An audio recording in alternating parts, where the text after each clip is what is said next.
بسم اللہ الرحمن الرحیم نحمدہ ونصلی علی رسولہ الکریم۔ تعلیم۔ واضح رہے کہ صرف زبان سے بیعت کا اقرار کرنا کچھ چیز نہیں ہے جب تک دل کی عزیمت سے اس پر پورا عمل نہ ہو۔ بس جو شخص میری تعلیم پر پورا عمل کرتا ہے وہ اس میرے گھر میں داخل ہو جاتا ہے جس کی نسبت خدا تعالیٰ کی کلام میں یہ وعدہ ہے، انی وحافظ کل من فی الدار، یعنی ہر ایک جو تیرے گھر کی چار دیوار کے اندر ہے میں اس کو بچاؤں گا۔ اس جگہ یہ نہیں سمجھنا چاہیے کہ وہی لوگ میرے گھر کے اندر ہیں جو میرے اس خاک و خشت کے گھر میں بود و باش رکھتے ہیں، بلکہ وہ لوگ بھی جو میری پوری پیروی کرتے ہیں میرے روحانی گھر میں داخل ہیں۔ پیروی کرنے کے لیے یہ باتیں ہیں کہ وہ یقین کریں کہ ان کا ایک قادر اور قیوم اور خالق الکل خدا ہے جو اپنی صفات میں ازلی، ابدی اور غیر متغیر ہے۔ نہ وہ کسی کا بیٹا نہ کوئی اس کا بیٹا، وہ دکھ اٹھانے اور صلیب پر چڑھنے اور مرنے سے پاک ہے۔ وہ ایسا ہے کہ باوجود دور ہونے کے نزدیک ہے، اور باوجود نزدیک ہونے کے وہ دور ہے، اور باوجود ایک ہونے کے اس کی تجلیات الگ الگ ہیں۔ انسان کی طرف سے جب ایک نئے رنگ کی تبدیلی ظہور میں آوے تو اس کے لیے وہ ایک نیا خدا بن جاتا ہے اور ایک نئی تجلی کے ساتھ اس سے معاملہ کرتا ہے، اور انسان بقدر اپنی تبدیلی کے خدا میں بھی تبدیلی دیکھتا ہے، مگر یہ نہیں کہ خدا میں کچھ تغیر آ جاتا ہے، بلکہ وہ ازل سے غیر متغیر اور کمال تام رکھتا ہے۔ لیکن انسانی تغیرات کے وقت جب نیکی کی طرف انسان کے تغیر ہوتے ہیں تو خدا بھی ایک نئی تجلی سے اس پر ظاہر ہوتا ہے، اور ہر ایک ترقی یافتہ حالت کے وقت جو انسان سے ظہور میں آتی ہے خدا تعالیٰ کی قادرانہ تجلی بھی ایک ترقی کے ساتھ ظاہر ہوتی ہے۔ وہ خارق عادت قدرت اسی جگہ دکھلاتا ہے جہاں خارق عادت تبدیلی ظاہر ہوتی ہے۔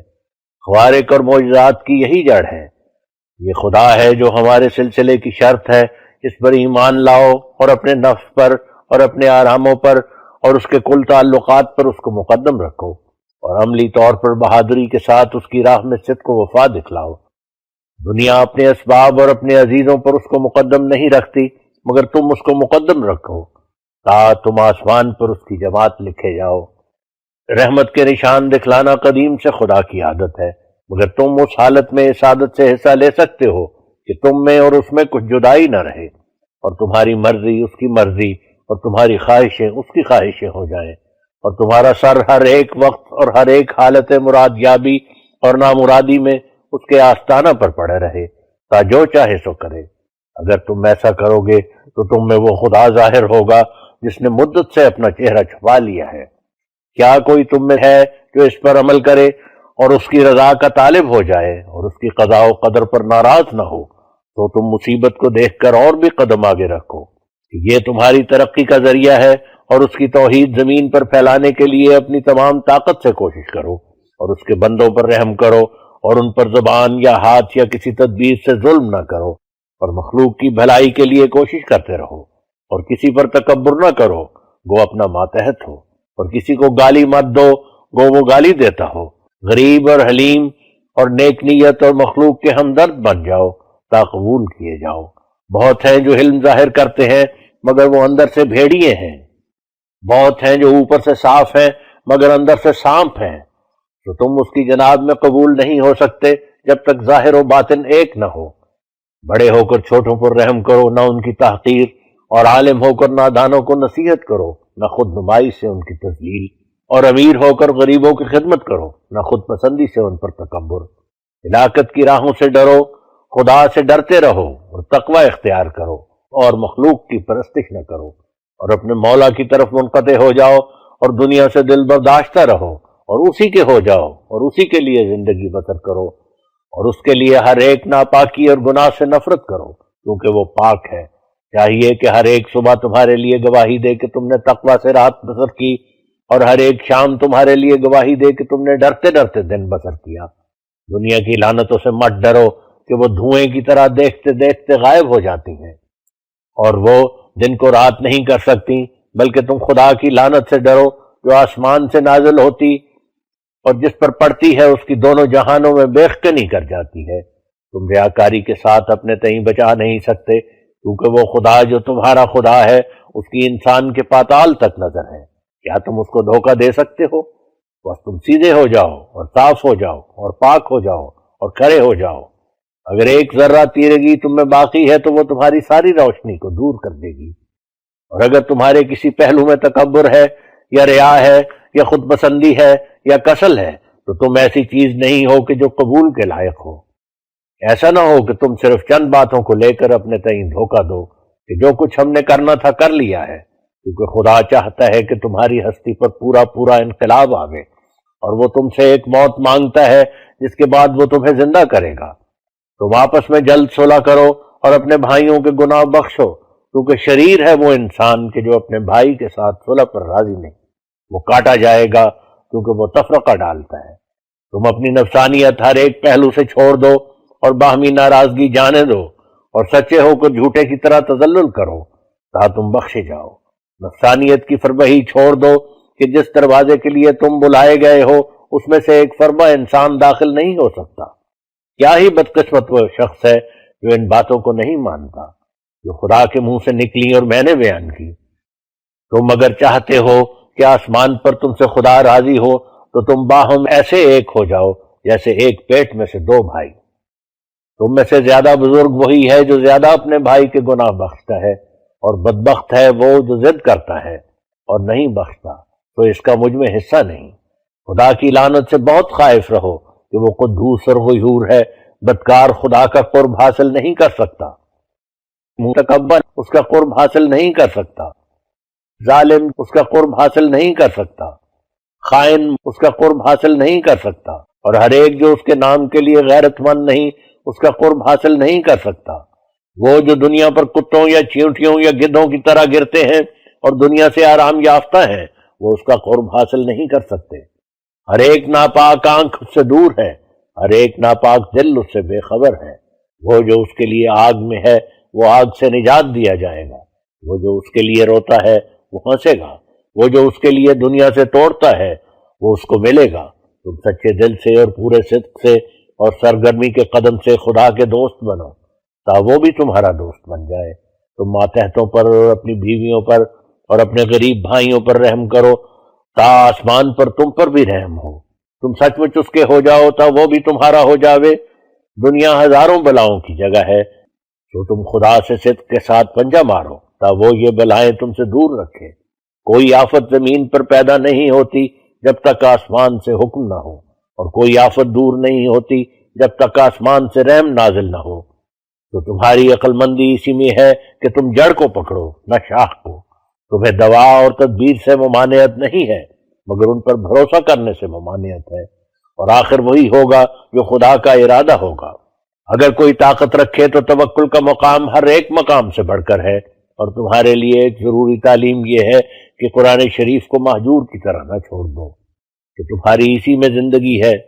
جو لوگ قرآن کو عزت دیں گے وہ آسمان پر عزت پائیں گے۔ جو لوگ ہر ایک حدیث اور ہر ایک قول پر قرآن کو مقدم رکھیں گے ان کو آسمان پر مقدم رکھا جائے گا۔ نوع انسان کے لیے روئے زمین پر اب کوئی کتاب نہیں مگر قرآن، اور تمام آدم زادوں کے لیے اب کوئی رسول اور شفیع نہیں مگر محمد مصطفیٰ صلی اللہ علیہ وسلم۔ تو تم کوشش کرو کہ سچی محبت اس جاہ و جلال کے نبی کے ساتھ رکھو، اور اس کے غیر کو اس پر کسی نوع کی بڑائی مت دو تا آسمان پر تم نجات یافتہ لکھے جاؤ۔ اور یاد رکھو کہ نجات وہ چیز نہیں جو مرنے کے بعد ظاہر ہوگی، بلکہ حقیقی نجات وہ ہے کہ اسی دنیا میں اپنی روشنی دکھلاتی ہے۔ نجات یافتہ کون ہے؟ وہ جو یقین رکھتا ہے جو خدا سچ ہے اور محمد صلی اللہ علیہ وسلم اس میں اور تمام مخلوق میں درمیانی شفیع ہے، اور آسمان کے نیچے نہ اس کے ہم مرتبہ کوئی اور رسول ہے اور نہ قرآن کے ہم رتبہ کوئی اور کتاب ہے۔ اور کسی کے لیے خدا نے نہ چاہا کہ وہ ہمیشہ زندہ رہے مگر یہ برگزیدہ نبی ہمیشہ کے لیے زندہ ہے، اور اس کے ہمیشہ زندہ رہنے کے لیے خدا نے یہ بنیاد ڈالی ہے کہ اس کے فاضہ تشریعی اور روحانی کو قیامت تک جاری رکھا، اور آخرکار اس کی روحانی فیض رسانی سے اس مسیح موعود کو دنیا میں بھیجا جس کا آنا اسلامی عمارت کی تکمیل کے لیے ضروری تھا، کیونکہ ضرور تھا کہ یہ دنیا ختم نہ ہو جب تک کہ محمدی سلسلہ کے لیے ایک وسیع روحانی رنگ کا نہ دیا جاتا جیسا کہ موسوی سلسلہ کے لیے دیا گیا تھا۔ اسی کی طرف یہ آیت اشارہ کرتی ہے کہ اہدنا الصراط المستقیم صراط الذین انعمت علیہم۔ موسیٰ نے وہ متاع پائی جس کو قرون اولیٰ کھو چکے تھے، اور حضرت محمد مصطفیٰ صلی اللہ علیہ وسلم نے وہ متاع پائی جس کو موسیٰ کا سلسلہ کھو چکا تھا۔ اب محمدی سلسلہ موسوی سلسلہ کے قائم مقام ہے، مگر شان میں ہزارہا درجہ بڑھ کر، مسیل موسیٰ موسیٰ سے بڑھ کر، اور مسیل ابن مریم سے بڑھ کر، اور وہ مسیح موعود نہ صرف مدت کے لحاظ سے حضرت صلی اللہ علیہ وسلم کے بعد 14ویں صدی میں ظاہر ہوا، جیسا کہ مسیح ابن مریم موسیٰ کے بعد 14ویں صدی میں ظاہر ہوا تھا، بلکہ وہ ایسے وقت میں آیا جبکہ مسلمانوں کا وہی حال تھا جیسا کہ مسیح ابن مریم کے ظہور کے وقت یہودیوں کا حال تھا۔ سو وہ میں ہی ہوں، خدا جو چاہتا ہے کرتا ہے، نادان ہے وہ جو اس سے لڑے، اور جاہل ہے وہ جو اس کے مقابل پر یہ اعتراض کرے کہ یوں نہیں بلکہ یوں چاہیے تھا۔ تو اے وہ تمام لوگوں جو اپنے تئیں میری جماعت شمار کرتے ہو، آسمان پر تم اس وقت میری جماعت شمار کیے جاؤ گے جب سچ مچ تقوی کی راہوں پر قدم مارو گے۔ تو اپنی 5 وقتہ نمازوں کو ایسے خوف اور حضور سے ادا کرو کہ گویا تم خدا تعالیٰ کو دیکھتے ہو، اور اپنے روزوں کو خدا کے لیے صدق کے ساتھ پورے کرو۔ ہر ایک جو زکوٰۃ کے لائق ہے وہ زکوٰۃ دے، اور جس پر حج فرض ہو چکا ہے اور کوئی مانع نہیں وہ حج کرے۔ نیکی کو سوار کر ادا کرو اور بدی کو بیدار ہو کر ترک کرو۔ یقیناً یاد رکھو کہ کوئی عمل خدا تک نہیں پہنچ سکتا جو تقوی سے خالی ہے۔ ہر ایک نیکی کی جڑ تقوی ہے، جس عمل میں یہ جڑ ضائع نہیں ہوگی وہ عمل بھی ضائع نہیں ہوگا۔ ضرور ہے کہ انواع رنج و مصیبت سے تمہارا امتحان بھی ہو، جیسا کہ پہلے مومنوں کے امتحان ہوئے۔ سو خبردار رہو، ایسا نہ ہو کہ ٹھوکر کھاؤ۔ زمین تمہارا کچھ بھی بگاڑ نہیں سکتی اگر تمہارا آسمان سے پختہ تعلق ہے۔ جب کبھی تم اپنا نقصان کرو گے تو اپنے ہاتھوں سے نہ دشمن کے ہاتھوں سے۔ اگر تمہاری زمینی عزت ساری جاتی رہے تو خدا تمہیں ایک لازوال عزت آسمان پر دے گا، تو تم اس کو مت چھوڑو۔ اور ضرور ہے کہ تم دکھ دیے جاؤ اور اپنی کئی امیدوں سے بے نصیب کیے جاؤ، تو ان صورتوں سے تم دلگیر مت ہو، کیونکہ تمہارا خدا تمہیں آزماتا ہے کہ تم اس کی راہ میں ثابت قدم ہو یا نہیں۔ اگر تم چاہتے ہو کہ آسمان پر فرشتے بھی تمہاری تعریف کریں تو تم مارے کھاؤ اور خوش رہو، اور گالیاں سنو اور شکر کرو، اور ناکامیاں دیکھو اور پیوند مت توڑو۔ تم خدا کی آخری جماعت ہو، تو وہ عمل نیک دکھلاؤ جو اپنے کمال میں انتہائی درجہ پر ہو۔ ہر ایک جو تم میں سست ہو جائے گا وہ ایک گندی چیز کی طرح جماعت سے باہر پھینک دیا جائے گا اور حسرت سے مرے گا، اور خدا کا کچھ نہ بگاڑ سکے گا۔ دیکھو میں بہت خوشی سے خبر دیتا ہوں کہ تمہارا خدا در حقیقت موجود ہے، اگرچہ سب اسی کی مخلوق ہے، لیکن وہ اس شخص کو چن لیتا ہے جو اس کو چنتا ہے، وہ اس کے پاس آ جاتا ہے جو اس کے پاس جاتا ہے، جو اس کو عزت دیتا ہے وہ اس کو بھی عزت دیتا ہے۔ تم اپنے دلوں کو سیدھے کر کے اور زبانوں اور آنکھوں اور کانوں کو پاک کر کے اس کی طرف آ جاؤ کہ وہ تمہیں قبول کرے گا۔ عقیدہ کے روح سے جو خدا تم سے چاہتا ہے وہ یہی ہے کہ خدا ایک اور محمد صلی اللہ علیہ وسلم اس کا نبی ہے اور خاتم الانبیاء ہے اور سب سے بڑھ کر ہے۔ اب بعد اس کے کوئی نبی نہیں مگر وہی جس پر بروزی طور سے محمدیت کی چادر پہنائی گئی، کیونکہ خادم اپنے مخدوم سے جدا نہیں اور نہ شاخ اپنی بیخ سے جدا ہے۔ اور تم یقیناً سمجھو کہ عیسیٰ بن مریم فوت ہو گیا ہے اور کشمیر سری نگر محلہ خان یار میں اس کی قبر ہے۔ حضور فرماتے ہیں خدا تعالیٰ نے اپنی کتاب عزیز میں اس کے مر جانے کی خبر دی ہے، اور میں حضرت عیسیٰ علیہ السلام کی شان کا منکر نہیں۔ وہ خدا نے مجھے خبر دی ہے کہ مسیح محمدی مسیح موسوی سے افضل ہے، لیکن تاہم میں مسیح ابن مریم کی بہت عزت کرتا ہوں، کیونکہ میں روحانیت کی روح سے اسلام میں خاتم الخلفاء ہوں، جیسا کہ مسیح ابن مریم اسرائیلی سلسلہ کے لیے خاتم الخلفاء تھا۔ موسیٰ کے سلسلے میں ابن مریم مسیح موعود تھا، اور محمدی سلسلہ میں مسیح موعود ہوں، تو میں اس کی عزت کرتا ہوں جس کا ہم نام ہوں۔ اور مفسد اور مفتری ہے وہ شخص جو مجھے کہتا ہے کہ میں مسیح ابن مریم کی عزت نہیں کرتا۔ ان سب باتوں کے بعد پھر میں کہتا ہوں کہ یہ مت خیال کرو کہ ہم نے ظاہری طور پر بیعت کر لی ہے، ظاہر کچھ چیز نہیں، خدا تمہارے دلوں کو دیکھتا ہے اور اسی کے موافق تم سے معاملہ کرے گا۔ دیکھو میں یہ کہہ کر فرض تبلیغ سے سبکدوش ہوتا ہوں کہ گناہ ایک زہر ہے، اس کو مت کھاؤ، خدا کی نافرمانی ایک گندی موت ہے، اس سے بچو، دعا کرو تو تمہیں طاقت ملے۔ جو شخص دعا کے وقت خدا کو ہر ایک بات پر قادر نہیں سمجھتا بجز وعدہ کی مستثنیات کے، وہ میری جماعت میں سے نہیں۔ جو شخص جھوٹ اور فریب کو نہیں چھوڑتا وہ میری جماعت میں سے نہیں ہے۔ جو شخص دنیا کے لالچ میں پھنسا ہوا ہے اور آخرت کی طرف آنکھ اٹھا کر بھی نہیں دیکھتا وہ میری جماعت میں سے نہیں ہے۔ جو شخص در حقیقت دین کو دنیا پر مقدم نہیں رکھتا وہ میری جماعت میں سے نہیں ہے۔ جو شخص پورے طور پر ہر ایک بدی سے اور ہر ایک بدعملی سے یعنی شراب سے، قمار بازی سے، بد نظری سے اور خیانت سے، رشوت سے اور ہر ایک ناجائز تصرف سے توبہ نہیں کرتا وہ میری جماعت میں سے نہیں ہے۔ جو شخص پنجگانہ نماز کا التزام نہیں کرتا وہ میری جماعت میں سے نہیں ہے۔ جو شخص دعا میں لگا نہیں رہتا اور انکسار سے خدا کو یاد نہیں کرتا وہ میری جماعت میں سے نہیں ہے۔ جو شخص بد رفیق کو نہیں چھوڑتا جو اس پر بد اثر ڈالتا ہے وہ میری جماعت میں سے نہیں ہے۔ جو شخص اپنے ماں باپ کی عزت نہیں کرتا اور امور معروفہ میں جو خلاف قرآن نہیں ہے ان کی بات کو نہیں مانتا اور ان کی تعہد خدمت سے لاپرواہ ہے وہ میری جماعت میں سے نہیں ہے۔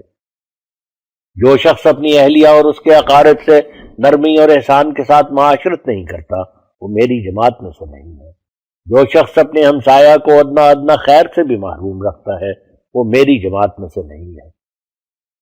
جو شخص نہیں چاہتا کہ اپنے قصوروار کا گناہ بخشے اور کینہ پرور آدمی ہے وہ میری جماعت میں سے نہیں ہے۔ ہر ایک مرد جو بیوی سے یا بیوی خامن سے خیانت سے پیش آتی ہے وہ میری جماعت میں سے نہیں ہے۔ جو شخص مجھے فی الواقعہ مسیح موعود و مہدی موعود نہیں سمجھتا وہ میری جماعت میں سے نہیں ہے، اور جو شخص امور معروفہ میں میری اطاعت کرنے کے لیے تیار نہیں ہے وہ میری جماعت میں سے نہیں ہے، اور جو شخص مخالفوں کی جماعت میں بیٹھتا ہے اور ہاں میں ہاں ملاتا ہے وہ میری جماعت میں سے نہیں ہے۔ ہر ایک زانی، فاسق، شرابی، خونی، چور، قمار باز، خائن، مرتشی، غاصب، ظالم، دروغ گو، جال ساز اور ان کا ہم نشین اور اپنے بھائیوں اور بہنوں پر تہمتیں لگانے والا جو اپنے افعال شنیعہ سے توبہ نہیں کرتا اور خراب مجلسوں کو نہیں چھوڑتا وہ میری جماعت میں سے نہیں ہے۔ یہ سب زہریں ہیں، تم ان زہروں کو کھا کر کسی طرح بچ نہیں سکتے، اور تاریکی اور روشنی ایک جگہ جمع نہیں ہو سکتی۔ ہر ایک جو پیش در پیش طبیعت رکھتا ہے اور خدا کے ساتھ صاف نہیں ہے وہ اس برکت کو ہرگز نہیں پا سکتا جو صاف دلوں کو ملتی ہے۔ کیا ہی خوش قسمت وہ لوگ ہیں جو اپنے دلوں کو صاف کرتے ہیں اور اپنے دلوں کو ہر ایک آلودگی سے پاک کر لیتے ہیں اور اپنے خدا سے وفاداری کا عہد باندھتے ہیں، کیونکہ وہ ہرگز ضائع نہیں کیے جائیں گے۔ ممکن نہیں کہ خدا ان کو رسوا کرے، کیونکہ وہ خدا کے ہیں اور خدا ان کا، وہ ہر ایک بلا کے وقت بچائے جائیں گے۔ احمق ہے وہ دشمن جو ان کا قصد کرے، کیونکہ وہ خدا کی گود میں ہے اور خدا ان کی حمایت میں۔ کون خدا پر ایمان لایا؟ صرف وہی جو ایسے ہے۔ ایسا ہی وہ شخص بھی احمق ہے جو ایک بے باک گناہگار اور بدباطن اور شریر النفس کے فکر میں ہے، کیونکہ وہ خود ہلاک ہوگا۔ جب سے خدا نے آسمان اور زمین کو بنایا کبھی ایسا اتفاق نہ ہوا کہ اس نے نیکوں کو تباہ اور ہلاک اور نیست و نابود کر دیا ہو، بلکہ وہ ان کے لیے بڑے بڑے کام دکھلاتا رہا ہے اور اب بھی دکھلائے گا۔ وہ خدا نہایت وفادار خدا ہے اور وفاداروں کے لیے اس کے عجیب کام ظاہر ہوتے ہیں۔ دنیا چاہتی ہے کہ ان کو کھا جائے اور ہر ایک دشمن ان پر دانت پیستا ہے، مگر وہ جو ان کا دوست ہے ہر ایک ہلاکت کی جگہ سے ان کو بچاتا ہے اور ہر ایک میدان میں ان کو فتح بخشتا ہے۔ کیا ہی نیک طالب وہ شخص ہے جو اس خدا کا دامن نہ چھوڑے۔ ہم اس پر ایمان لائے، ہم نے اس کو شناخت کیا۔ تمام دنیا کا وہی خدا ہے جس نے میرے پر وحی نازل کی، جس نے میرے لیے زبردست نشان دکھلائے، جس نے مجھے اس زمانہ کے لیے مسیح موعود کر کے بھیجا۔ اس کے سوا کوئی خدا نہیں، نہ آسمان میں نہ زمین میں۔ جو شخص اس پر ایمان نہیں لاتا وہ سعادت سے محروم اور خذلان میں گرفتار ہے۔ ہم نے اپنے خدا کی آفتاب کی طرح روشن وحی پائی، ہم نے اسے دیکھ لیا کہ دنیا کا وہی خدا ہے، اس کے سوا کوئی نہیں۔ کیا ہی قادر اور قیوم خدا ہے جس کو ہم نے پایا، کیا ہی زبردست قدرتوں کا مالک ہے جس کو ہم نے دیکھا۔ سچ تو یہ ہے کہ اس کے آگے کوئی بات انہونی نہیں مگر وہی جو اس کی کتاب اور وعدہ کے برخلاف ہے۔ سو جب تم دعا کرو تو ان جاہل نیچریوں کی طرح نہ کرو جو اپنے ہی خیال سے ایک قانون قدرت بنا بیٹھے ہیں جس پر خدا کی کتاب کی مہر نہیں، کیونکہ وہ مردود ہیں، ان کی دعائیں ہرگز قبول نہیں ہوں گی۔ وہ اندھے ہیں نہ سجھا کے، وہ مردے ہیں نہ زندے، خدا کے سامنے اپنا تراشیدہ قانون پیش کرتے ہیں اور اس کی بے انتہا قدرتوں کی حد بس ٹھہراتے ہیں اور اس کو کمزور سمجھتے ہیں۔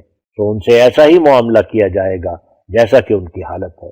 لیکن جب تو دعا کے لیے کھڑا ہو تو تجھے لازم ہے کہ یہ یقین رکھے کہ تیرا خدا ہر ایک چیز پر قادر ہے، تب تیری دعا منظور ہوگی اور تو خدا کی قدرت کے عجائبات دیکھے گا جو ہم نے دیکھے ہیں، اور ہماری گواہی رویت سے ہے نہ بطور قصہ کے۔ اس شخص کی دعا کیوں کر منظور ہو اور خود کیوں کر اس کو بڑی مشکلات کے وقت جو اس کے نزدیک قانون قدرت کے مخالف ہیں دعا کرنے کا حوصلہ پڑے، جو خدا کو ہر ایک چیز پر قادر نہیں سمجھتا۔ مگر اے سعید انسان، تو ایسا مت کر، تیرا خدا وہ ہے جس نے بے شمار ستاروں کو بغیر ستون کے لٹکا دیا اور جس نے زمین و آسمان کو محض عدم سے پیدا کیا۔ کیا تو اس پر بدظنی رکھتا ہے کہ وہ تیرے کام میں عاجز آ جائے گا؟ حضور تحریر فرماتے ہیں بلکہ تیری ہی بدظنی تجھے محروم رکھے گی۔ ہمارے خدا میں بے شمار عجائبات ہیں، مگر وہی دیکھتے ہیں جو صدق اور وفا سے اس کے ہو گئے ہیں۔ وہ غیروں پر جو اس کی قدرتوں پر یقین نہیں رکھتے اور اس کے صادق وفادار نہیں ہے، وہ عجائبات ظاہر نہیں کرتا۔ کیا بدبخت وہ انسان ہے جس کو اب تک یہ پتہ نہیں کہ اس کا ایک خدا ہے جو ہر ایک چیز پر قادر ہے۔ ہمارا بہشت ہمارا خدا ہے، ہماری اعلیٰ لذات ہمارے خدا میں ہے، کیونکہ ہم نے اس کو دیکھا اور ہر ایک خوبصورتی اس میں پائی۔ یہ دولت لینے کے لائق ہے اگرچہ جان دینے سے ملے، اور یہ لال خریدنے کے لائق ہے اگرچہ تمام وجود کھونے سے حاصل ہو۔ اے محرومو، اس چشمہ کی طرف دوڑو کہ وہ تمہیں سیراب کرے گا۔ یہ زندگی کا چشمہ ہے جو تمہیں بچائے گا۔ میں کیا کروں اور کس طرح اس خوشخبری کو دلوں میں بٹھا دوں؟ کس دف سے میں بازاروں میں منادی کروں کہ تمہارا یہ خدا ہے تا لوگ سن لیں، اور کس دوا سے میں علاج کروں تا سننے کے لیے لوگوں کے کان کھلیں۔ اگر تم خدا کے ہو جاؤ گے تو یقیناً سمجھو کہ خدا تمہارا ہی ہے۔ تم سوئے ہوئے ہوگے اور خدا تعالیٰ تمہارے لیے جاگے گا۔ تم دشمن سے غافل ہوگے اور خدا اسے دیکھے گا اور اس کے منصوبے کو توڑے گا۔ تم ابھی تک نہیں جانتے کہ تمہارے خدا میں کیا کیا قدرتیں ہیں، اور اگر تم جانتے تو تم پر کوئی ایسا دن نہ آتا کہ تم دنیا کے لیے سخت غمگین ہو جاتے۔ ایک شخص جو ایک خزانہ اپنے پاس رکھتا ہے، کیا وہ ایک پیسہ کے ضائع ہونے سے روتا ہے اور چیخیں مارتا ہے اور ہلاک ہونے لگتا ہے؟ پھر اگر تم کو اس خزانہ کی اطلاع ہوتی کہ خدا تمہارا ہر ایک حاجت کے وقت کام آنے والا ہے، تو تم دنیا کے لیے ایسے بے خود کیوں ہوتے؟ خدا ایک پیارا خزانہ ہے، اس کی قدر کرو کہ وہ تمہارے ہر ایک قدم میں تمہارا مددگار ہے۔ تم بغیر اس کے کچھ بھی نہیں، اور نہ تمہارے اسباب اور تدبیریں کچھ چیز ہیں۔ غیر قوموں کی تقلید نہ کرو کہ جو بکلی اسباب پر گر گئی ہیں، اور جیسے سانپ مٹی کھاتا ہے انہوں نے سفلی اسباب کی مٹی کھائی، اور جیسے گدھ اور کتے مردار کھاتے ہیں انہوں نے مردار پر دانت مارے۔ وہ خدا سے بہت دور جا پڑے، انسانوں کی پرستش کی اور خنزیر کھایا اور شراب کو پانی کی طرح استعمال کیا، اور حد سے زیادہ اسباب پر گرنے سے اور خدا سے قوت نہ مانگنے سے وہ مر گئے، اور آسمانی روح ان میں سے ایسی نکل گئی جیسا کہ ایک گھونسلے سے کبوتر پرواز کر جاتا ہے۔ ان کے اندر دنیا پرستی کا جذام ہے جس نے ان کے تمام اندرونی اعضاء کاٹ دیے ہیں۔ بس تم اس نظام سے ڈرو۔ میں تمہیں حد اعتدال تک رعایت اسباب سے منع نہیں کرتا، بلکہ اس سے منع کرتا ہوں کہ تم غیر قوموں کی طرح میرے اسباب کے بندے ہو جاؤ، اور اس خدا کو فراموش کر دو جو اسباب کو بھی وہی مہیا کرتا ہے۔ اگر تمہیں آنکھ ہو تو تمہیں نظر آ جائے کہ خدا ہی خدا ہے اور سب ہیچ ہے۔ تم نہ ہاتھ لمبا کر سکتے ہو اور نہ اکٹھا کر سکتے ہو مگر اس کے اذن سے۔ ایک مردہ اس پر ہنسی کرے گا، مگر کاش اگر وہ مر جاتا تو اس ہنسی سے اس کے لیے بہتر تھا۔ خبردار، تم غیر قوموں کو دیکھ کر ان کی ریس مت کرو کہ انہوں نے دنیا کے منصوبوں میں بہت ترقی کر لی ہے۔ آؤ ہم بھی انہی کے قدم پر چلیں۔ سنو اور سمجھو کہ وہ اس خدا سے سخت بیگانہ اور غافل ہیں جو تمہیں اپنی طرف بلاتا ہے۔ ان کا خدا کیا چیز ہے؟ صرف ایک عاجز انسان، اس لیے وہ غفلت میں چھوڑے گئے۔ میں تمہیں دنیا کے کسب اور حرفت سے نہیں روکتا، مگر تم ان لوگوں کے پیرو مت بنو جنہوں نے سب کچھ دنیا کو ہی سمجھ رکھا ہے۔ چاہیے کہ تمہارے ہر ایک کام میں، خواہ دنیا کا ہو خواہ دین کا، خدا سے طاقت اور توفیق مانگنے کا سلسلہ جاری رہے، لیکن نہ صرف خشک ہونٹوں سے، بلکہ چاہیے کہ تمہارا سچ مچ یہ عقیدہ ہو کہ ہر ایک برکت آسمان سے ہی اترتی ہے۔ تم راست باز اس وقت بنو گے جبکہ تم ایسے ہو جاؤ کہ ہر ایک کام کے وقت، ہر ایک مشکل کے وقت قبل اس کے جو تم کوئی تدبیر کرو کہ اپنا دروازہ بند کرو اور خدا کے آستانہ پر گرو کہ ہمیں یہ مشکل پیش ہے، اپنے فضل سے مشکل کشائی فرما، تب روح القدس تمہاری مدد کرے گی اور غیب سے کوئی راہ تمہارے لیے کھولی جائے گی۔ اپنی جانوں پر رحم کرو، اور جو لوگ خدا سے بکلی علاقہ توڑ چکے ہیں اور ہمتاً اسباب پر گر گئے ہیں، یہاں تک کہ طاقت مانگنے کے لیے وہ منہ سے انشاءاللہ بھی نہیں نکالتے، ان کے پیراؤ مت بن جاؤ۔ خدا تمہاری آنکھیں کھولے تا تمہیں معلوم ہو کہ تمہارا خدا تمہاری تمام تدابیر کا شتیر ہے۔ اگر شتیر گر جائے تو کیا کڑیاں اپنی چھت پر قائم رہ سکتی ہیں؟ نہیں، بلکہ یک دفعہ گریں گی، اور احتمال ہے کہ ان سے کئی خون بھی ہو جائیں۔ اسی طرح تمہاری تدابیر بغیر خدا کی مدد کے قائم نہیں رہ سکتی۔ اگر تم اس سے مدد نہیں مانگو گے اور اس سے طاقت مانگنا اپنا اصول نہیں ٹھہراؤ گے تو تمہیں کوئی کامیابی حاصل نہیں ہوگی، آخر بڑی حسرت سے مرو گے۔ یہ مت خیال کرو کہ پھر دوسری قومیں کیوں کر کامیاب ہو رہی ہیں، حالانکہ وہ اس خدا کو جانتی بھی نہیں جو تمہارا کامل اور قادر خدا ہے۔ اس کا جواب یہی ہے کہ وہ خدا کو چھوڑنے کی وجہ سے دنیا کے امتحان میں ڈالی گئی ہیں۔ خدا کا امتحان کبھی اس رنگ میں ہوتا ہے کہ جو شخص اسے چھوڑتا ہے اور دنیا کی مستیوں اور لذتوں سے دل لگاتا ہے اور دنیا کی دولتوں کا خواہش مند ہوتا ہے تو دنیا کے دروازے اس پر کھولے جاتے ہیں، اور دین کے روح سے وہ نرا مفلس اور ننگا ہوتا ہے، اور آخر دنیا کے خیالات میں ہی مرتا اور ابدی جہنم میں ڈالا جاتا ہے۔ اور کبھی اس رنگ میں بھی امتحان ہوتا ہے کہ دنیا سے بھی نامراد رکھا جاتا ہے، مگر مؤخر و ذکر امتحان ایسا خطرناک نہیں جیسا کہ پہلا، کیونکہ پہلے امتحان والا زیادہ مغرور ہوتا ہے۔ سچی خوشحالی کا سرچشمہ خدا ہے، بس جبکہ اس حی و قیوم خدا سے یہ لوگ بے خبر ہیں بلکہ لاپرواہ ہیں اور اس سے منہ پھیر رہے ہیں، تو سچی خوشحالی ان کو کہاں نصیب ہو سکتی ہے۔ مبارکی ہو اس انسان کو جو اس راز کو سمجھ لے، اور ہلاک ہو گیا وہ شخص جس نے اس راز کو نہیں سمجھا۔ اسی طرح تمہیں چاہیے کہ اس دنیا کے فلسفیوں کی پیروی مت کرو اور ان کو عزت کی نگاہ سے مت دیکھو کہ یہ سب نادانیاں ہیں۔ سچا فلسفہ وہ ہے جو خدا نے تمہیں اپنی کلام میں سکھلایا ہے۔ ہلاک ہو گئے وہ لوگ جو اس دنیاوی فلسفہ کے عاشق ہیں، اور کامیاب ہیں وہ لوگ جنہوں نے سچے علم اور فلسفہ کو خدا کی کتاب میں ڈھونڈا۔ نادانی کی راہیں کیوں اختیار کرتے ہو؟ کیا تم خدا کو وہ باتیں سکھلاؤ گے جو اسے معلوم نہیں؟ کیا تم اندھوں کے پیچھے دوڑتے ہو کہ وہ تمہیں راہ دکھلاویں؟ اے نادانو، وہ جو خود اندھا ہے وہ تمہیں کیا راہ دکھائے گا؟ بلکہ سچا فلسفہ روح القدس سے حاصل ہوتا ہے جس کا تمہیں وعدہ دیا گیا ہے۔ تم روح کے وسیلہ سے ان پاک علوم تک پہنچائے جاؤ گے جن تک غیروں کی رسائی نہیں۔ اگر صدق سے مانگو تو آخر تم اسے پاؤ گے۔ تب سمجھو گے کہ یہی علم ہے جو دل کو تازگی اور زندگی بخشتا ہے اور یقین کے مینار تک پہنچا دیتا ہے۔ وہ جو خود مردار خار ہے وہ کہاں سے تمہارے لیے پاک غذا لائے گا؟ وہ جو خود اندھا ہے وہ کیوں کر تمہیں دکھاوے گا؟ ہر ایک پاک حکمت آسمان سے آتی ہے، بس تم زمینی لوگوں سے کیا ڈھونڈتے ہو؟ جن کی روحیں آسمان کی طرف جاتی ہیں وہی حکمت کے وارث ہیں۔ جن کو خود تسلی نہیں وہ کیوں کر تمہیں تسلی دے سکتے ہیں؟ مگر پہلے دلی پاکیزگی ضروری ہے، پہلے صدق و صفا ضروری ہے، پھر بعد اس کے یہ سب کچھ تمہیں ملے گا۔ یہ خیال مت کرو کہ خدا کی وحی آگے نہیں بلکہ پیچھے رہ گئی ہے۔ حضور فرماتے ہیں، اور روح القدس اب اتر نہیں سکتا بلکہ پہلے زمانوں میں ہی اتر چکا، اور میں تمہیں سچ سچ کہتا ہوں کہ ہر ایک دروازہ بند ہو جاتا ہے مگر روح القدس کے اترنے کا کبھی دروازہ بند نہیں ہوتا۔ تم اپنے دلوں کے دروازے کھول دو تا وہ ان میں داخل ہو، تم اس آفتاب سے خود اپنے تئیں دور ڈالتے ہو جبکہ اس شعاع کے داخل ہونے کی کھڑکی کو بند کرتے ہو۔ اے نادان، اٹھ اور اس کھڑکی کو کھول دے، تب آفتاب خود بخود تیرے اندر داخل ہو جائے گا۔ جبکہ خدا نے دنیا کے فیضوں کی راہیں اس زمانہ میں تم پر بند نہیں کی بلکہ زیادہ کی، تو کیا تمہارا ظن ہے کہ آسمان کے فیوز کی راہیں جن کی اس وقت تمہیں بہت ضرورت تھی وہ تم پر اس نے بند کر دی ہیں؟ ہرگز نہیں، بلکہ بہت صفائی سے وہ دروازہ کھولا گیا ہے۔ اب جبکہ خدا نے اپنی تعلیم کے موافق جو سورہ فاتحہ میں سکھلائی گئی گزشتہ تمام نعمتوں کا تم پر دروازہ کھول دیا ہے تو تم کیوں ان کے لینے سے انکار کرتے ہو؟ اس چشمہ کے پیاسے بنو کہ پانی خود بخود آ جائے گا۔ اس دودھ کے لیے تم بچے کی طرح رونا شروع کرو کہ دودھ پستان سے خود بخود اتر آئے گا۔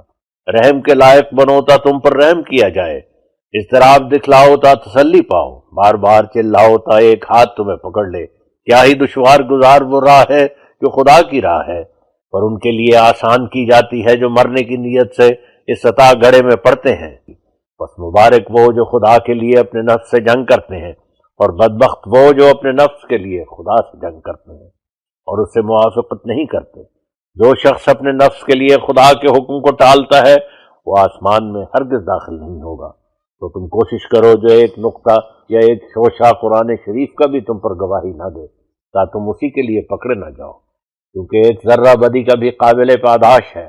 وقت تھوڑا ہے اور کار عمر ناپیدا، تیز قدم اٹھاؤ، جو شام نزدیک ہے۔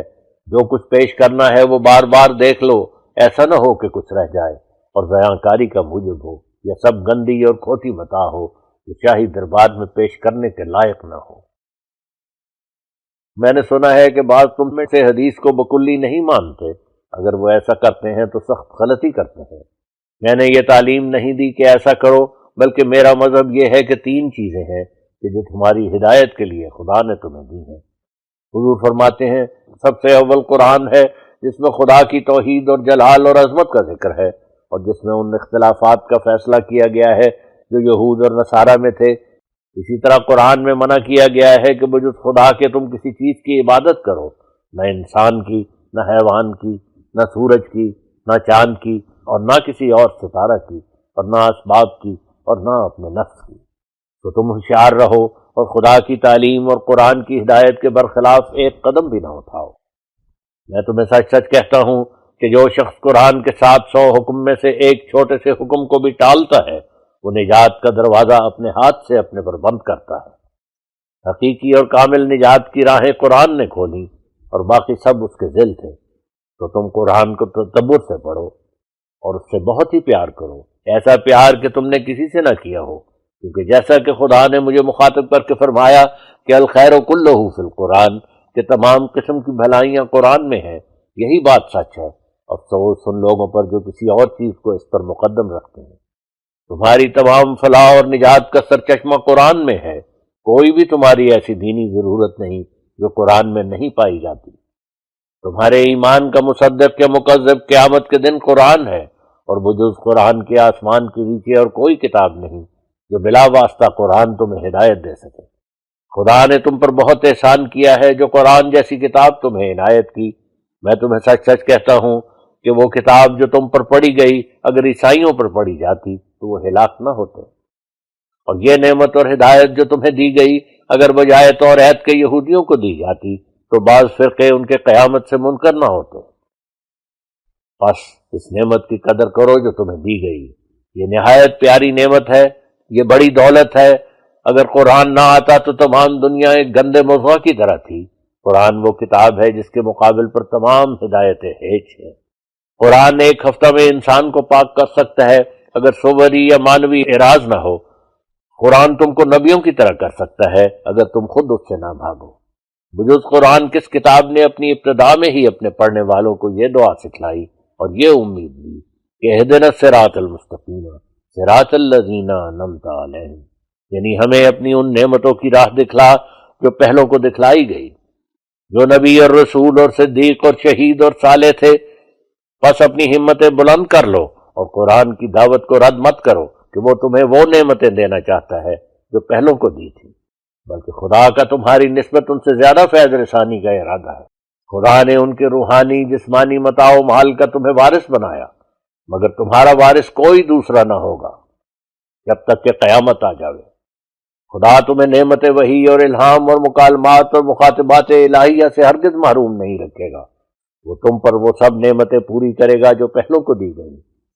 لیکن جو شخص گستاخی کی راہ سے خدا پر جھوٹ باندھے گا اور کہے گا کہ خدا کی وحی میرے پر نازل ہوئی حالانکہ نہیں نازل ہوئی، اور یا کہے گا کہ مجھے شرف مکالمات اور مخاطبات الہیہ کا نصیب ہوا حالانکہ نہیں نصیب ہوا، تو میں خدا اور اس کے ملائکہ کو گواہ رکھ کر کہتا ہوں کہ وہ ہلاک کیا جائے گا، کیونکہ اس نے اپنے خالق پر جھوٹ باندھا اور فریب کیا۔ دوسرا ذریعہ ہدایت کا جو مسلمانوں کو دیا گیا ہے سنت ہے، یعنی حضرت صلی اللہ علیہ وسلم کی عملی کارروائیاں جو آپ نے قرآن شریف کے احکام کی تشریح کے لیے کر کے دکھلائی۔ مثلا قرآن شریف میں بظاہر نظر پنجگانہ نمازوں کی رکعات معلوم نہیں ہوتی کہ صبح کس قدر اور دوسرے وقتوں میں کس کس تعداد پر، لیکن سنت نے سب کچھ کھول دیا ہے۔ یہ دھوکہ نہ لگے کہ سنت اور حدیث ایک چیز ہے، کیونکہ حدیث تو 100-150 برس کے بعد جمع کی گئی، مگر سنت کا قرآن شریف کے ساتھ ہی وجود تھا۔ مسلمانوں پر قرآن شریف کے بعد بڑا احسان سنت کا ہے۔ خدا اور رسول کی ذمہ داری کا فرض صرف 2 امر تھے، اور وہ یہ کہ خدا نے قرآن کو نازل کر کے مخلوقات کو بذریعہ اپنے قول کے اپنے منشا سے اطلاع دی، یہ تو خدا کے قانون کا فرض تھا، اور رسول اللہ صلی اللہ علیہ وسلم کا یہ فرض تھا کہ خدا کی کلام کو عملی طور پر دکھلا کر بخوبی لوگوں کو سمجھا دیں۔ بس رسول اللہ صلی اللہ علیہ وسلم نے وہ گفتنی باتیں کردنی کے پیرایا میں دکھلا دی، اور اپنی سنت یعنی عملی کاروائی سے معضلات اور مشکلات مسائل کو حل کر دیا۔ یہ کہنا بے جا ہے کہ یہ حل کرنا حدیث پر موقوف تھا، کیونکہ حدیث کے وجود سے پہلے اسلام زمین پر قائم ہو چکا تھا۔ حضور تحریر فرماتے ہیں، کیا جب تک حدیثیں جمع نہ ہوئی تھی لوگ نماز نہ پڑھتے تھے، یا زکوٰۃ نہ دیتے تھے، یا حج نہ کرتے تھے، یا حلال و حرام سے واقف نہ تھے؟ ہاں، تیسرا ذریعہ ہدایت کا حدیث ہے، کیونکہ بہت سے اسلام کے تاریخی اور اخلاقی اور فقہ کے امور کو حدیثیں کھول کر بیان کرتی ہیں، اور نیز بڑا فائدہ حدیث کا یہ ہے کہ وہ قرآن کی خادم اور سنت کی خادم ہے۔ جن لوگوں کو ادب قرآن نہیں دیا گیا وہ اس موقع پر حدیث کو قاضی قرآن کہتے ہیں، جیسا کہ یہودیوں نے اپنی حدیثوں کی نسبت کہا، مگر ہم حدیث کو خادم قرآن اور خادم سنت قرار دیتے ہیں۔ اور ظاہر ہے کہ آقا کی شوکت خادموں کے ہونے سے بڑھتی ہے۔ قرآن خدا کا قول ہے اور سنت رسول اللہ کا فعل، اور حدیث سنت کے لیے ایک تائیدی گواہ ہے۔ نعوذ باللہ، یہ کہنا غلط ہے کہ حدیث قرآن پر قاضی ہے۔ اگر قرآن پر کوئی قاضی ہے تو وہ خود قرآن ہے۔ حدیث جو ایک ضمنی مرتبہ پر ہے قرآن کی ہرگز قاضی نہیں ہو سکتی، صرف ثبوت معیت کے رنگ میں ہے۔ قرآن اور سنت نے اصل کام سب کر دکھایا ہے، اور حدیث صرف تائیدی گواہ ہے۔ حدیث قرآن پر کیسے قاضی ہو سکتی ہے؟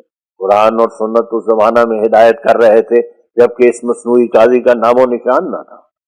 یہ مت کہو کہ حدیث قرآن پر قاضی ہے، بلکہ یہ کہو کہ حدیث قرآن اور سنت کے لیے تائیدی گواہ ہے۔ البتہ سنت ایک ایسی چیز ہے جو قرآن کا منشا ظاہر کرتی ہے، اور سنت سے وہ راہ مراد ہے جس راہ پر حضرت صلی اللہ علیہ وسلم نے عملی طور پر صحابہ کو ڈال دیا تھا۔ سنت ان باتوں کا نام نہیں ہے جو 100-150 برس بعد کتابوں میں لکھی گئی، بلکہ ان باتوں کا نام حدیث ہے۔ اور سنت اس عملی نمونہ کا نام ہے جو نیک مسلمانوں کی عملی حالت میں ابتدا سے چلا آیا ہے، جس پر ہزارہ مسلمانوں کو لگایا گیا۔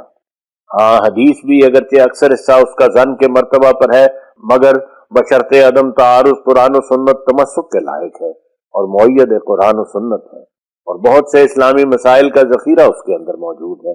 بس حدیث کا قدر نہ کرنا گویا ایک عضو اسلام کا کاٹ دینا ہے۔ ہاں، اگر ایک ایسی حدیث ہو جو قرآن اور سنت کے نقیض ہو، اور نیز ایسی حدیث کی نقیض ہو جو قرآن کے مطابق ہے، یا مثلاً ایک ایسی حدیث ہو جو صحیح بخاری کے مخالف ہے، تو وہ حدیث قبول کے لائق نہیں ہوگی، کیونکہ اس کے قبول کرنے سے قرآن کو اور ان تمام احادیث کو جو قرآن کے موافق ہیں رد کرنا پڑتا ہے۔ اور میں جانتا ہوں کہ کوئی پرہیزگار اس پر جرت نہیں کرے گا کہ ایسی حدیث پر عقیدہ رکھے تو وہ قرآن اور سنت کے برخلاف، اور ایسی حدیثوں کے مخالف ہے جو قرآن کے مطابق ہے۔ بہرحال احادیث کا قدر کرو اور ان سے فائدہ اٹھاؤ کہ وہ حضرت صلی اللہ علیہ وسلم کی طرف منسوب ہے، اور جب تک قرآن اور سنت ان کی تکذیب نہ کرے تم بھی ان کی تکذیب نہ کرو، بلکہ چاہیے کہ احادیث نبویہ پر ایسے کار بند ہو کہ کوئی حرکت نہ کرو، اور نہ کوئی سکون، اور نہ کوئی فعل کرو، اور نہ ترک فعل، مگر اس کی تائید میں تمہارے پاس کوئی حدیث ہے۔ لیکن اگر کوئی ایسی حدیث ہو جو قرآن شریف کے بیان کردہ قصص سے صریح مخالف ہے تو اس کی تطبیق کے لیے فکر کرو، شاید وہ تعارض تمہاری ہی غلطی ہے، اور اگر کسی طرح وہ تعارض دور نہ ہو تو ایسی حدیث کو پھینک دو کہ وہ رسول اللہ صلی اللہ علیہ وسلم کی طرف سے نہیں ہے، اور اگر کوئی حدیث ضعیف ہے مگر قرآن سے مطابقت رکھتی ہے تو اس حدیث کو قبول کر لو، کیونکہ قرآن اس کا مصدق ہے۔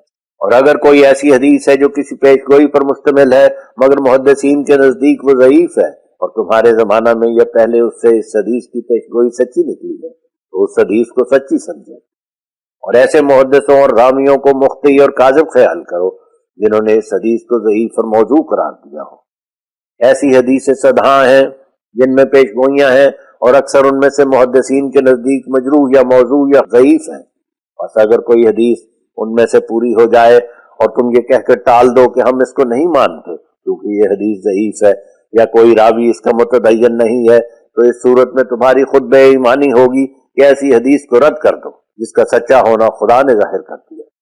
خیال کرو کہ اگر ایسی حدیث 1000 ہو اور محدثین کے نزدیک ضعیف ہو اور 1000 پیش گوئی اس کی سچی نکلے، تو کیا تم ان حدیثوں کو ضعیف قرار دے کر اسلام کے 1000 ثبوت کو ضائع کر دو گے؟ بس اس صورت میں تم اسلام کے دشمن ٹھہرو گے۔ اور اللہ تعالیٰ فرماتا ہے فَلَا يُظْهِرُ عَلَىٰ غَيْبِهِ أَحَدًا إِلَّا مَنِ ارْتَضَىٰ مِن رَّسُولٍ۔ بس سچی پیش گوئی بجز سچے رسول کے کس کی طرف منسوب ہو سکتی ہے؟ کیا ایسے موقع پر یہ کہنا مناسب حالت ایمانداری نہیں ہے کہ صحیح حدیث کو ضعیف کہنے میں کسی محدث نے غلطی کھائی؟ اور یا یہ کہنا مناسب ہے کہ جھوٹی حدیث کو سچی کر کے خدا نے غلطی کھائی؟ اور اگر ایک حدیث ضعیف درجہ کی بھی ہو بشرطے کہ وہ قرآن اور سنت اور ایسی حدیث کے مخالف نہیں جو قرآن کے موافق ہیں، تو اس حدیث پر عمل کرو، لیکن بڑی احتیاط سے حدیثوں پر عمل کرنا چاہیے، کیونکہ بہت سی احادیث موضوع بھی ہیں جنہوں نے اسلام میں فتنہ ڈالا ہے۔ ہر ایک فرقہ اپنے عقیدہ کے موافق حدیث رکھتا ہے، یہاں تک کہ نماز جیسے یقینی اور متواتر فریضہ کو احادیث کے تفرقہ نے مختلف صورتوں میں کر دیا ہے۔ کوئی آمین بالجہر کرتا ہے، کوئی پوشیدہ، کوئی خلف امام فاتحہ پڑھتا ہے، کوئی اس پڑھنے کو مفسد نماز جانتا ہے، کوئی سینہ پر ہاتھ باندھتا ہے، کوئی ناف پر۔ اصل وجہ اس اختلاف کی احادیث ہی ہے، کل حزب بما لدیہم فرحون۔ ورنہ سنت نے ایک ہی طریق بتلایا تھا، پھر روایات کے تداخل۔ اے خدا کے طالب بندو، کان کھولو اور سنو کہ یقین جیسی کوئی چیز نہیں۔ یقین ہی ہے جو گناہ سے چھڑاتا ہے، یقین ہی ہے جو نیکی کرنے کی قوت دیتا ہے، یقین ہی ہے جو خدا کا عاشق صادق بناتا ہے۔ کیا تم گناہ کو بغیر یقین کے چھوڑ سکتے ہو؟ کیا تم جذبات نفس سے بغیر یقینی تجلی کے روک سکتے ہو؟ کیا تم بغیر یقین کے کوئی تسلی پا سکتے ہو؟ کیا تم بغیر یقین کے کوئی سچی تبدیلی پیدا کر سکتے ہو؟ کیا تم بغیر یقین کے کوئی سچی خوشحالی حاصل کر سکتے ہو؟ کیا آسمان کے نیچے کوئی ایسا کفارہ اور ایسا فدیہ ہے جو تم سے گناہ ترک کرا سکے؟ کیا مریم کا بیٹا عیسیٰ ایسا ہے کہ اس کا مصنوعی خون گناہ سے چھڑائے گا؟ اے عیسائیو، ایسا جھوٹ مت بولو، اس سے زمین ٹکڑے ٹکڑے ہو جائے۔ یسوع خود اپنی نجات کے لیے یقین کا محتاج تھا اور اس نے یقین کیا اور نجات پائی۔ افسوس ہے ان عیسائیوں پر جو یہ کہہ کر مخلوق کو دھوکہ دیتے ہیں کہ ہم نے مسیح کے خون سے گناہ سے نجات پائی ہے، حالانکہ وہ سر سے پیر تک گناہ میں غرق ہیں۔ وہ نہیں جانتے کہ ان کا کون خدا ہے، بلکہ زندگی تو غفلت آمیز ہے، شراب کی مستی ان کے دماغ میں ہے، مگر وہ پاک مستی جو آسمان سے اترتی ہے اس سے وہ بے خبر ہیں۔ اور جو زندگی خدا کے ساتھ ہوتی ہے اور جو پاک زندگی کے نتائج ہوتے ہیں وہ اس سے بے نصیب ہیں۔ بس تم یاد رکھو کہ بغیر یقین کے تم تاریک زندگی سے باہر نہیں آ سکتے، اور نہ روح القدس تمہیں مل سکتا ہے۔ مبارک وہ جو یقین رکھتے ہیں کیونکہ وہی خدا کو دیکھیں گے۔ مبارک وہ جو شبہات اور شکوک سے نجات پا گئے ہیں کیونکہ وہی گناہ سے نجات پائیں گے۔ مبارک تم جبکہ تمہیں یقین کی دولت دی جائے کہ اس کے بعد تمہارے گناہ کا خاتمہ ہوگا۔ گناہ اور یقین دونوں جمع نہیں ہو سکتے۔ کیا تم ایسے سوراخ میں ہاتھ ڈال سکتے ہو جس میں تم ایک سخت زہریلے سانپ کو دیکھ رہے ہو؟ کیا تم ایسی جگہ کھڑے رہ سکتے ہو جس جگہ کسی کوہ آتش فشاں سے پتھر برستے ہیں یا بجلی پڑتی ہے، یا ایک خونخوار شیر کے حملہ کرنے کی جگہ ہے، یا ایک ایسی جگہ ہے جہاں ایک مہلک طاعون نسل انسان کو معدوم کر رہی ہے؟ پھر اگر تمہیں خدا پر ایسا ہی یقین ہے جیسا کہ سانپ پر یا بجلی پر یا شیر پر یا طاعون پر، تو ممکن نہیں کہ اس کے مقابل پر تم نافرمانی کر کے سزا کی راہ اختیار کر سکو یا صدق و وفا کا اس سے تعلق توڑ سکو۔ اے وہ لوگوں جو نیکی اور راست بازی کے لیے بلائے گئے ہو، تم یقیناً سمجھو کہ خدا کی کشش اس وقت تم میں پیدا ہوگی اور اسی وقت تم گناہ کے مکروہ داغ سے پاک کیے جاؤ گے جبکہ تمہارے دل یقین سے بھر جائیں گے۔ شاید تم کہو گے کہ ہمیں یقین حاصل ہے، تو یاد رہے کہ یہ تمہیں دھوکہ لگا ہوا ہے۔ یقین تمہیں ہرگز حاصل نہیں کیونکہ اس کے لوازم حاصل نہیں۔ وجہ یہ کہ تم گناہ سے باز نہیں آتے، تم ایسا قدم آگے نہیں اٹھاتے جو اٹھانا چاہیے، تم ایسے طور سے نہیں ڈرتے جو ڈرنا چاہیے۔ خود سوچ لو کہ جس کو یقین ہے کہ فلاں سوراخ میں سانپ ہے، وہ اس سوراخ میں کب ہاتھ ڈالتا ہے؟ جس کو یقین ہے کہ اس کے کھانے میں زہر ہے، وہ اس کھانے کو کب کھاتا ہے؟ اور جو یقینی طور پر دیکھ رہا ہے کہ اس فلاں بن میں 1000 خونخوار شیر ہے، اس کا قدم کیوں کر بے احتیاطی اور غفلت سے اس بن کی طرف رک سکتا ہے؟ تو تمہارے ہاتھ اور تمہارے پاؤں اور تمہارے کان اور تمہاری آنکھیں کیوں کر گناہ پر دلیری کر سکتی ہیں؟ اگر تمہیں خدا اور جزا سزا پر یقین ہے، گناہ یقین پر غالب نہیں ہو سکتا، اور جبکہ تم ایک بھسم کرنے اور کھا جانے والی آگ کو دیکھ رہے ہو تو کیوں کر اس آگ میں اپنے تئیں ڈال سکتے ہو؟ اور یقین کی دیواریں آسمان تک ہیں، شیطان ان پر چڑھ نہیں سکتا۔ ہر ایک جو پاک ہوا وہ یقین سے پاک ہوا۔ یقین دکھ اٹھانے کی قوت دیتا ہے، یہاں تک کہ ایک بادشاہ کو تخت سے اتارتا ہے اور فقیری جامہ پہناتا ہے۔ یقین ہر ایک دکھ کو سہل کر دیتا ہے۔ یقین خدا کو دکھاتا ہے۔ ہر ایک کفارہ جھوٹا ہے اور ہر ایک فدیہ باطل ہے، اور ہر ایک پاکیزگی یقین کی راہ سے آتی ہے۔ وہ چیز جو گناہ سے چھڑاتی اور خدا تک پہنچاتی اور فرشتوں سے بھی صدق اور ثبات میں آگے بڑھا دیتی ہے، وہ یقین ہے۔ ہر ایک مذہب جو یقین کا سامان پیش نہیں کرتا وہ جھوٹا ہے۔ ہر ایک مذہب جو یقینی وسائل سے خدا کو دکھا نہیں سکتا، ہر ایک مذہب جس میں بجز پرانے قصوں کے اور کچھ نہیں، وہ جھوٹا ہے۔ خدا جیسے پہلے تھا وہ اب بھی ہے، اور اس کی قدرتیں جیسے پہلے تھیں وہ اب بھی ہیں، اور اس کا نشان دکھلانے پر جیسا کہ پہلے اقتدار تھا وہ اب بھی ہے۔ پھر تم کیوں صرف قصوں پر راضی ہوتے ہو؟ وہ مذہب ہلاک شدہ ہے جس کے معجزات صرف قصے ہیں، جس کی پیشگوئیاں صرف قصے ہیں، اور وہ جماعت ہلاک شدہ ہے جس پر خدا نازل نہیں ہوا۔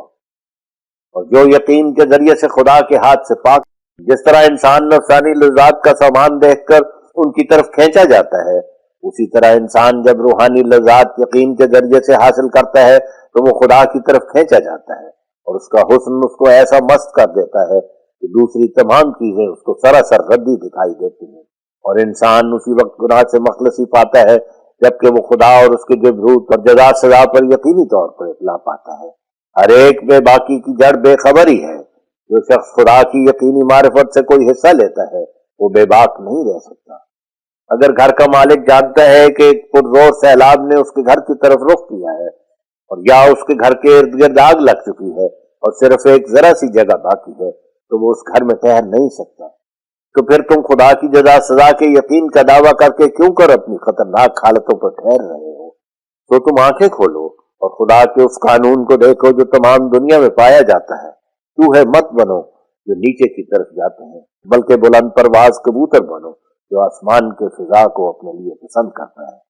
تم توبہ کی بیعت کر کے پھر گناہ پر قائم نہ رہو، اور سانپ کی طرح مت بنو جو کھال اتار کر پھر بھی سانپ ہی رہتا ہے۔ موت کو یاد رکھو کہ وہ تمہارے نزدیک آتی جاتی ہے اور تم اس سے بے خبر ہو۔ کوشش کرو کہ پاک ہو جاؤ، کہ انسان پاک کو تب پاتا ہے کہ خود پاک ہو جائے۔ مگر تم اس نعمت کو کیوں کر پا سکو؟ اس کا جواب خود خدا نے دیا ہے، جہاں قرآن میں فرماتا ہے وَاسْتَعِینُوا بِالصَّبْرِ وَالصَّلَاةِ، یعنی نماز اور صبر کے ساتھ خدا سے مدد چاہو۔ نماز کیا چیز ہے؟ وہ دعا ہے جو تسبیح، تحمید، تقدیس اور استغفار اور درود کے ساتھ تضرع سے مانگی جاتی ہے۔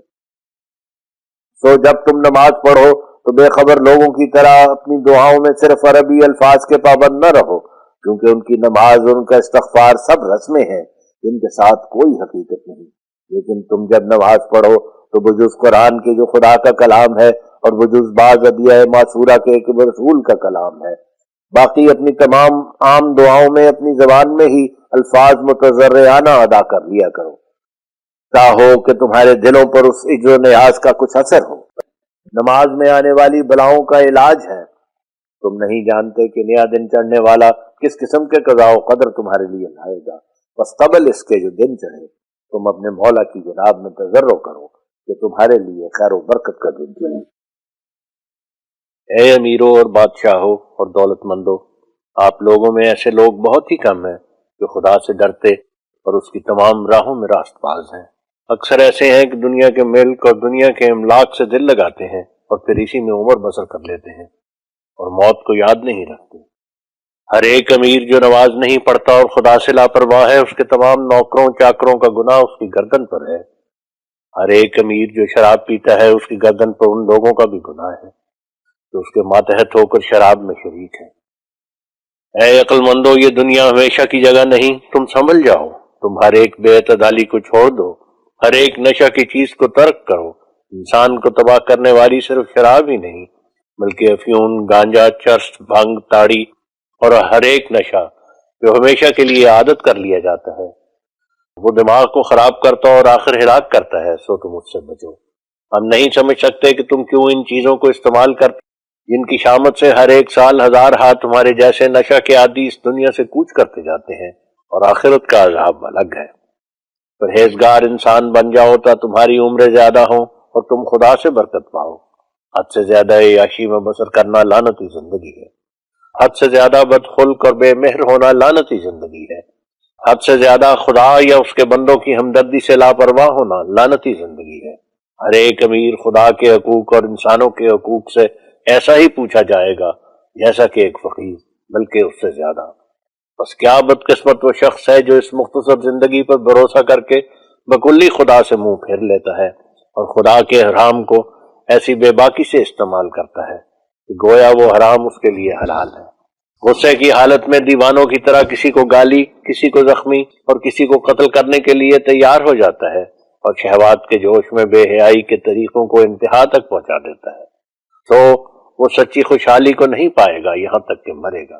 اے عزیزو، تم تھوڑے دنوں کے لیے دنیا میں آئے ہو اور وہ بھی بہت کچھ گزر چکی، تو اپنے مولا کو ناراض مت کرو۔ ایک انسانی گورنمنٹ جو تم سے زبردست ہو اگر تم سے ناراض ہو تو وہ تمہیں تباہ کر سکتی ہے۔ بس تم سوچ لو کہ خدا تعالیٰ کی ناراضگی سے کیوں کر تم بچ سکتے ہو۔ اگر تم خدا کی آنکھوں کے آگے متقی ٹھہر جاؤ تو تمہیں کوئی بھی تباہ نہیں کر سکتا، اور وہ خود تمہاری حفاظت کرے گا۔ اور دشمن جو تمہاری جان کے درپے ہے تم پر قابو نہیں پائے گا، ورنہ تمہاری جان کا کوئی حافظ نہیں، اور تم دشمنوں سے ڈر کر یا اور آفات میں مبتلا ہو کر بے قراری سے زندگی بسر کرو گے، اور تمہاری عمر کے آخری دن بڑے غم اور غصہ کے ساتھ گزریں گے۔ خدا ان لوگوں کی پناہ ہو جاتا ہے جو اس کے ساتھ ہو جاتے ہیں، تو خدا کی طرف آ جاؤ اور ہر ایک مخالفت اس کی چھوڑ دو، اور اس کے فرائض میں سستی نہ کرو، اور اس کے بندوں پر زبان سے یا ہاتھ سے ظلم مت کرو۔ اس کے بندوں پر زبان سے یا ہاتھ سے ظلم مت کرو، اور آسمانی قہر اور غضب سے ڈرتے رہو کہ یہی راہ نجات کی ہے۔ اے علماء اسلام، میری تکذیب میں جلدی مت کرو کہ بہت اسرار ایسے ہوتے ہیں کہ انسان جلدی سے سمجھ نہیں سکتا۔ بات کو سن کر اسی وقت رد کرنے کے لیے تیار مت ہو جاؤ کہ یہ تقویٰ کا طریق نہیں ہے۔ اگر تم میں بعض غلطیاں نہ ہوتی اور اگر تم نے بعض احادیث کے الٹے معنی نہ سمجھے ہوتے تو مسیح موعود کا جو حکم ہے آنا ہی لغو تھا۔ اور نیز جس کام کے لیے آپ لوگوں کے عقیدوں کے موافق مسیح ابن مریم آسمان سے آئے گا، یعنی یہ کہ مہدی سے مل کر لوگوں کو جبراً مسلمان کرنے کے لیے جنگ کرے گا، یہ ایک ایسا عقیدہ ہے جو اسلام کو بدنام کرتا ہے۔ قرآن شریف میں کہاں لکھا ہے کہ مذہب کے لیے جبر درست ہے؟ بلکہ اللہ تعالیٰ تو قرآن شریف میں فرماتا ہے لا اکراہ فی الدین، یعنی دین میں جبر نہیں ہے۔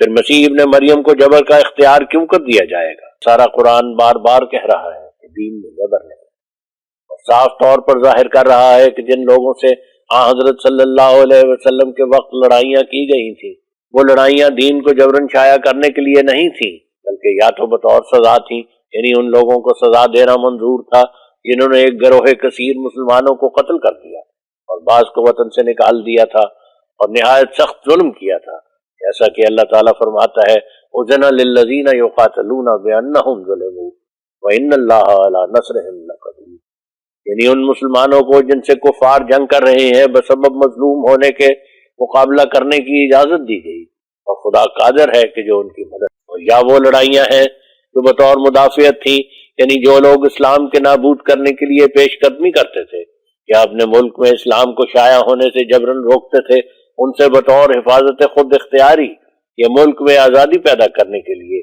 لڑائی کی جاتی تھی۔